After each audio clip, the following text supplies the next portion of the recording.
Number one, we're not talking about a change over a 4-year period. We're talking about a change of potentially 40 years of law, number one. But more important than that, it established trust.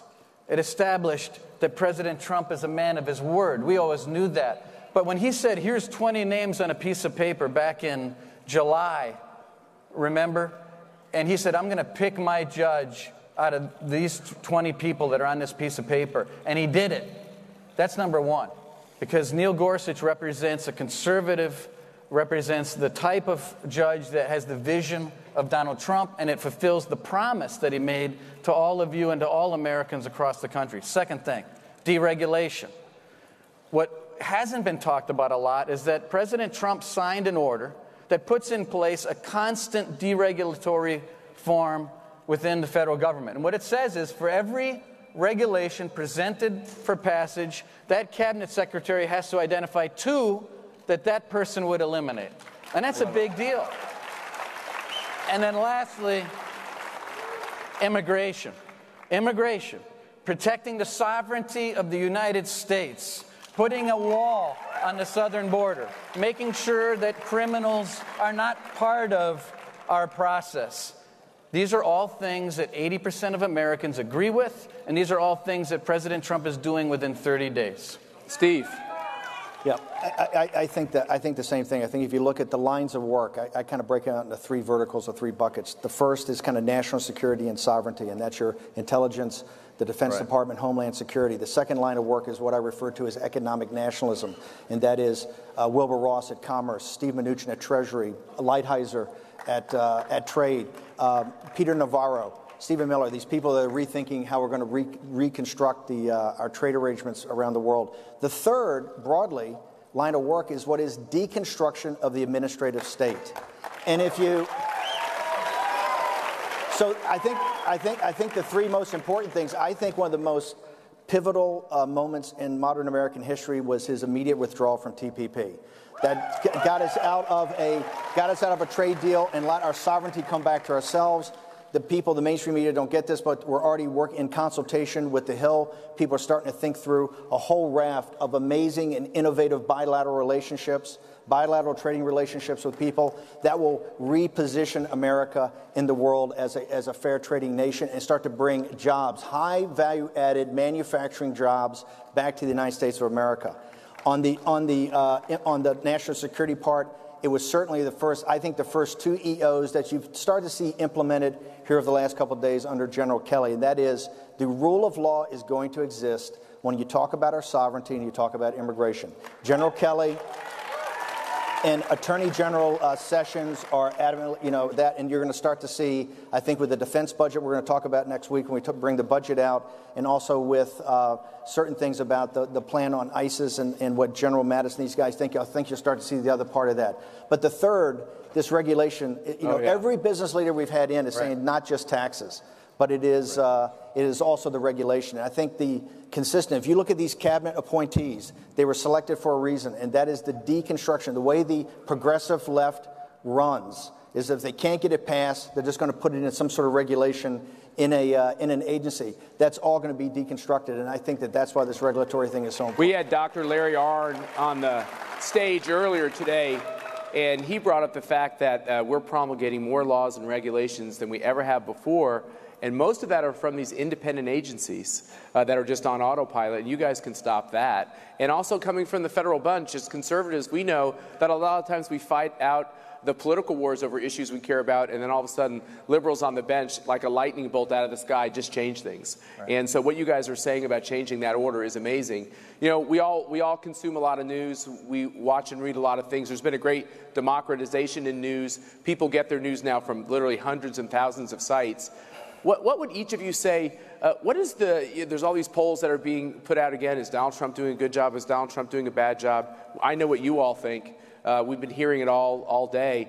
What is it that they keep getting wrong? And do you think it ever gets fixed? What does the media keep getting wrong about this Trump phenomenon and what's happening out there in the country? And is there any hope that this changes? I think there's hope that it's going to change. I mean, we sit here every day and the president pumps out all this work and the executive orders and punching through the promises that he made to the American people. So we're hoping that the media would catch up eventually. But we're so conditioned to it. I'm personally so conditioned to hearing about why President Trump isn't going to win the election, why a controversy in a primary is going to take down President Trump. I lived through it as chairman of the party.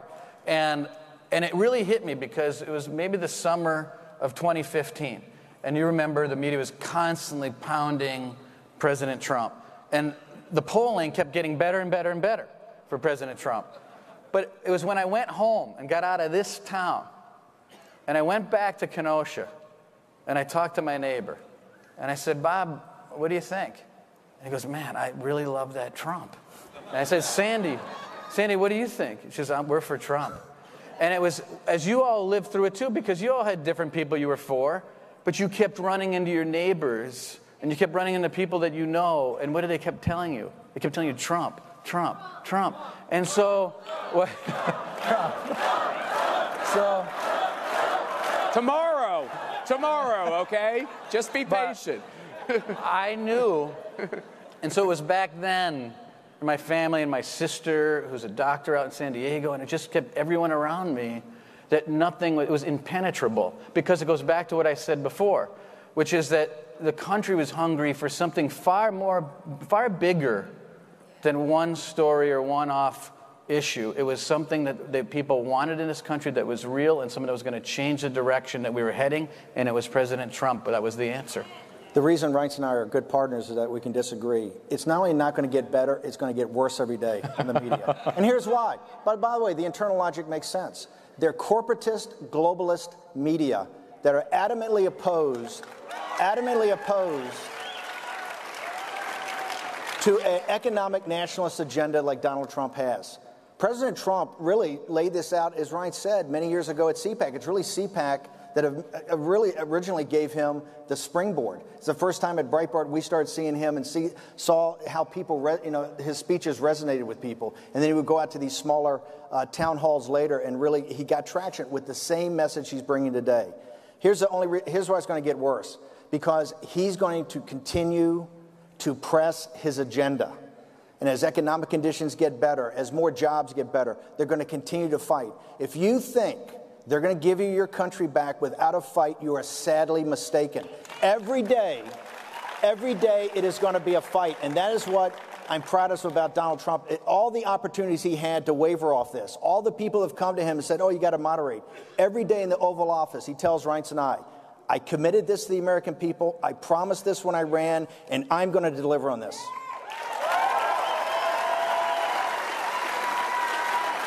How novel. Yeah. How interesting. I remember I was being asked by some reporters, they're like, why is Trump doing X, Y, or Z? And I said, because he said he would do it on the campaign trail. It's really not that complicated, is it? But no, there are, okay, I like that one. There are some parts of this, though, that are fitful. The American Conservative Union, which puts on CPAC, was created after Barry Goldwater lost in 1964 in an effort to take all different kinds of voices from the right in the conservative movement and bring them together. So there is this question. There are those folks that consider themselves, classical liberals or conservatives or Reagan conservatives. There are other folks that consider themselves libertarians. There are other folks that are part of this new Trump movement. And Trump brought a lot of new people. There's probably people in this crowd that wouldn't have been in this crowd before. So there's a lot of diversity here. We all know it when we're at the bar at the end of the day. Can this Trump movement be combined with what's been happening at CPAC and other conservative movements for 50 years? Can this be brought together? And this is going to save the country? Go ahead. Well, first of all, it has to, and we have to stick together as a team. I think that what you've got is an incredible opportunity. You've got an incredible opportunity to use this victory that President Trump and all of us and you and everyone that made this happen put together and work together and continue to communicate. It's very similar. Some of the core principles of President Trump are very similar to those of Ronald Reagan. When you look at peace through strength and building up the military, I mean, how many times have you heard President Trump said, I'm going to build up the military, I'm going to take care of the vets, I'm going to make sure that we don't have a Navy that's decimated and planes that are nowhere to be found. Peace through strength, deregulation. You think about the economy and the economic boom that was created. And some of it is going to take a little time. I mean, to get the jobs back, to get more money in people's pockets. Those things are going to happen.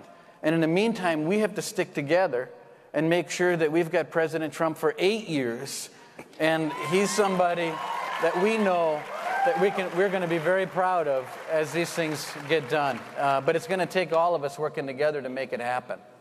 You know, I've said that there's a new political order that's being formed out of this, and it's still being formed. But if you look at the wide degree of opinions in this room, whether you're a populist, whether you're a limited government conservative, whether you're a libertarian, whether you're an economic nationalist, we have wide and sometimes divergent opinions. But I think the center core of what we believe, that we're a nation with an economy, not an economy just in some global marketplace with open borders, but we are a nation with a culture and a reason for being. And I think that's what unites us. And I think that is what's going to unite this movement going forward. President Trump tomorrow is coming, I think, really to express his appreciation. Absolutely. The vice president's coming The vice president's coming tonight. And the reason is he understands in CPAC there are many, many, many voices.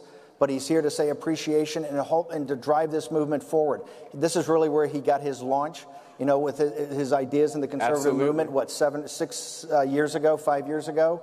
And he wanted to show his appreciation. We're at the top of the first inning of this, and it's going to take just as much fight, just as much focus, and just as much determination. And the one thing I'd like to leave you guys today with is that we want you to have our back.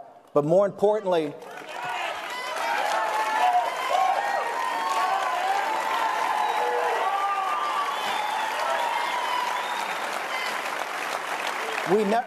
by the way, President Trump, we never doubt that for a second, but also, and more importantly, hold us accountable. Hold us accountable to what we promised. Hold us accountable for delivering on what we promised. Let me just ask, as we close this out, it's time for, you guys have been so kind of kumbaya here. It's kind of time for a little bit of a group hug. Let me ask you, okay, I'm sorry, I'm going to do the Barbara Walters thing for those of you who remember Barbara Walters. Let me ask you, you've worked really closely with Steve. Right. You say your offices, I know what two offices they are really close to each other. What do you like the most about him? Hold on, let him think. I love how many collars he wears. Interesting look. One thing, we're different, but we're very similar, is that I think that he is very dogged in making sure that every day the promises that President Trump has made are the promises that we're working on every day, number one. Number two, he's incredibly loyal. And number three, which I think is a really important quality as we are working together to see to it that President Trump's vision is enacted, is that he's extremely consistent. That, as you can imagine, there are many things hitting the president's ear and desk every day. Different things that come to the president that want to move him off of his agenda. And Steve is very consistent and very loyal to the agenda and is a presence that I think is very important to have in the White House. And I consider him, and secondly, and a very dear friend, and someone that I work with every second of the day, and actually I cherish his friendship. Yeah, I can run a little hot on occasions. And Reince is indefatigable. I mean, it's low key, but it's determination. The thing I respect most, and the only way this thing works, is Reince is always kind of steady. He's got Katie and some other people around him. It's very steady. But his job is by far one of the toughest jobs I've ever seen in my life. To make it run every day, to make the trains, and you only see the surface, what's going on underneath, and planning what's 3 weeks down the road to the degree that we're planning it, of all these EOs and legislation, and whether it's the tax reform bill. Reince is indefatigable in saying, we got to drive this forward, we got to drive this forward. And I think it's one of the reasons we have such a, and by the way, this started back in August, when we had this campaign where we were outgunned, outmanned, outspent, and it was because President Trump had a message, he had this charisma, and he had people like here at CPAC, and we just put our heads down, and that's what. And Reince has been unwavering since the very first moment I met him. Well, it's a great honor to have you both here. I think the best thing we could do is to let these two guys get back to work. What do you think? Right. Thanks for being here. Thank you, Matt. Yeah. That's great. Thank you.